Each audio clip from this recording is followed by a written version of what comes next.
once again, here I am to share a story with you. The one that we've been reading the past few nights.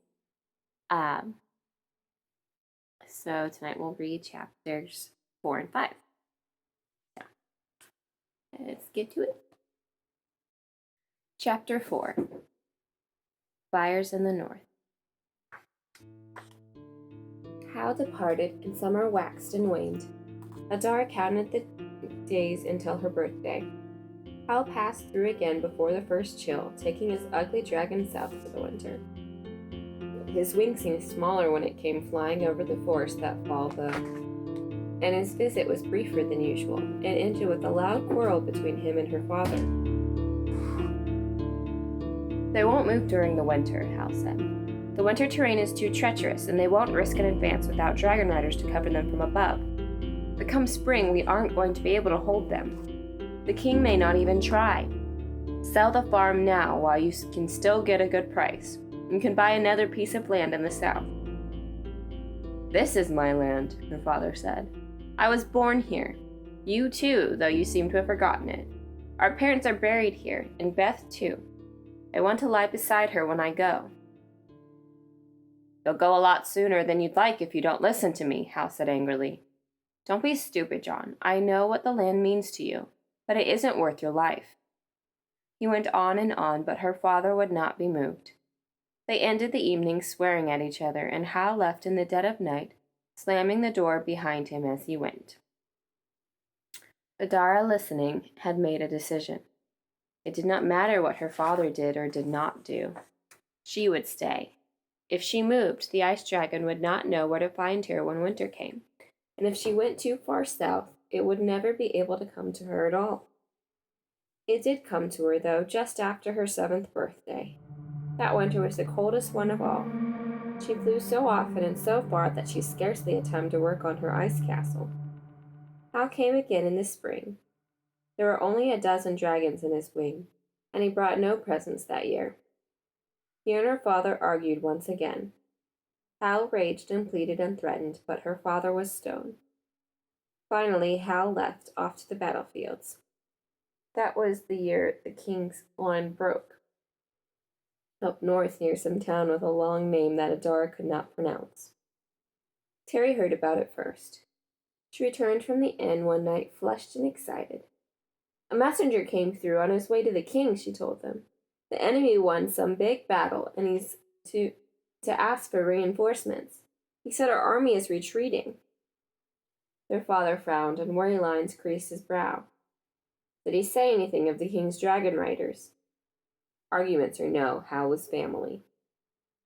I asked, Terry said. He said the dragon riders are the rear guard. They're supposed to raid and burn and delay the enemy while our army pulls back safely. Oh, I hope Uncle Hal is safe. Hal will show them, Jeff said. Him and Brimstone will burn 'em all up. Their father smiled. Hal could always take care of himself. At any rate, there is nothing we can do. Terry, if any more messengers come through, ask them how it goes. She nodded, her concern not quite covering her excitement. It was all quite thrilling. And the weeks that followed the thrill wore off, as the people of the area began to comprehend the magnitude of the disaster. The king's highway grew busier and busier, and all the traffic flowed from north to south, and all the travelers wore green and gold. At first the soldiers marched in disciplined columns, led by officers wearing golden helmets, but even then they were less than stirring. The columns marched wearily, and the uniforms were filthy and torn, and the swords and pikes and axes the soldiers carried were nicked and oftentimes stained.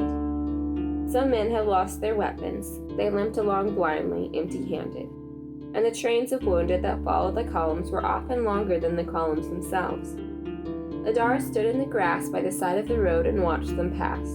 She saw a man with no eyes supporting a man with only one leg, as the two of them walked together. She saw a man with no legs or no arms, or both.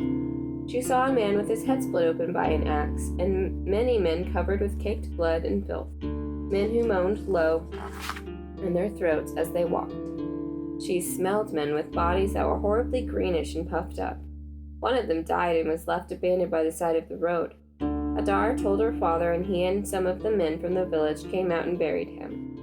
Most of all, Adar saw the burned men. There were dozens of them in every column that passed, men whose skin was black and seared and falling off, who had lost an arm or leg or half of a face to the hot breath of a dragon. Terry told them what the officers said when they stopped at the inn to drink or rest. The enemy had many, many dragons. Chapter 5. Ashes.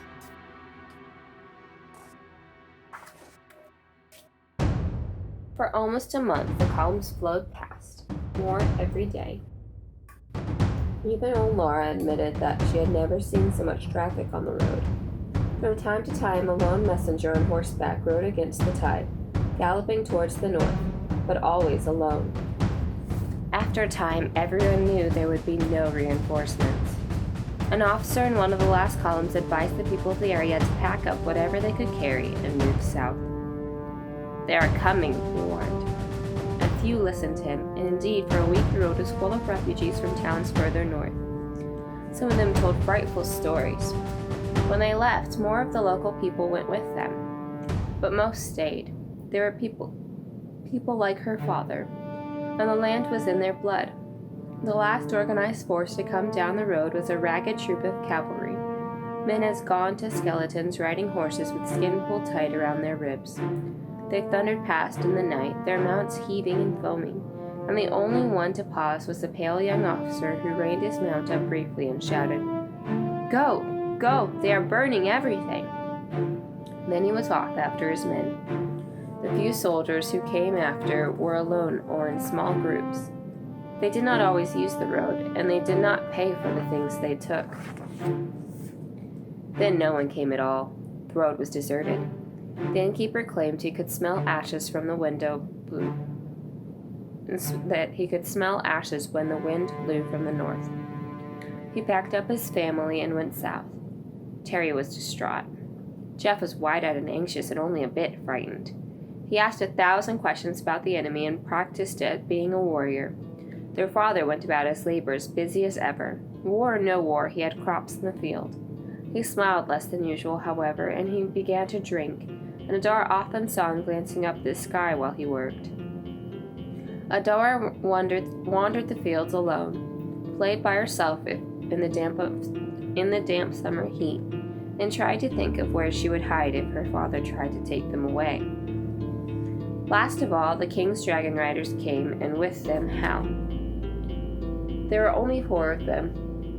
Adar saw the first one and went and told her father, and he put his hand on her shoulder, and together they watched it pass, a solitary green dragon with a vaguely tattered look. It did not pause for them.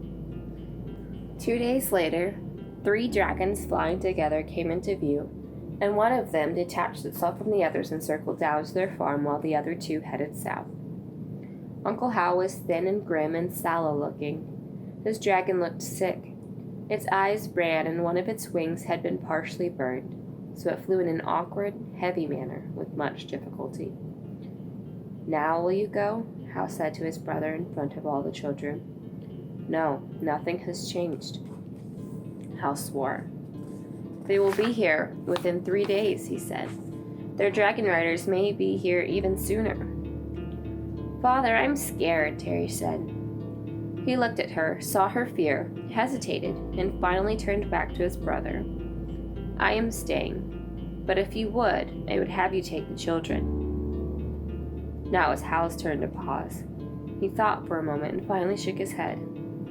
"I can't, John. I would, willingly, joyfully, if it were possible, but it isn't. Brimstone is wounded. He can barely carry me. If I took on any extra weight, he might never make it." Terry began to weep. "I'm sorry, love," Hal said to her. "Truly I am." His fist clenched helplessly. "Terry is almost full grown," their father said. "If her weight is too much, then take one of the others." Brother looked at brother with despair in their eyes. Hal trembled. "Adara," he said finally. "She's small and light." He forced a laugh. "She hardly weighs anything at all.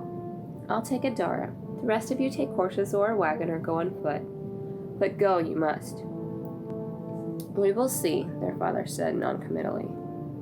"You take Adara and keep her safe for us." "Yes," Hal agreed. He turned and smiled at her. "Come, child. Uncle Hal is going to take you for a ride on Brimstone." Adara looked at him very seriously. "No," she said. She turned and slipped through the door and began to run. They came after her, of course, Hal and her father and even Jeff. But her father wasted time standing in the door, shouting at her to come back, and when he began to run, he was ponderous and clumsy, while Adara was indeed small and light and fleet of foot. Hal and Jeff stayed with her longer, but Hal was weak, and Jeff soon winded himself, though he sprinted hard at her heels for a few moments. By the time Adara reached the nearest wheat field, the three of them were well behind her. She quickly lost herself amid the grain, and they searched for hours in vain while she made her way carefully toward the wood. When dusk fell, they brought out lanterns and torches and continued their search. From time to time she heard her father swearing, or Hal calling out her name. She stayed high in the branches of the oak she had climbed, and smiled down at their lights as they combed back and forth through the fields. Finally she drifted off to sleep, dreaming about the coming of winter and wondering how she would live until her birthday. It was still a long time away. Well, that's all we're going to read for tonight. So, thank you for joining me, and I hope you're enjoying the story. And I hope you have a good night. And I love each and every one of you. And I pray you have a good night's sleep.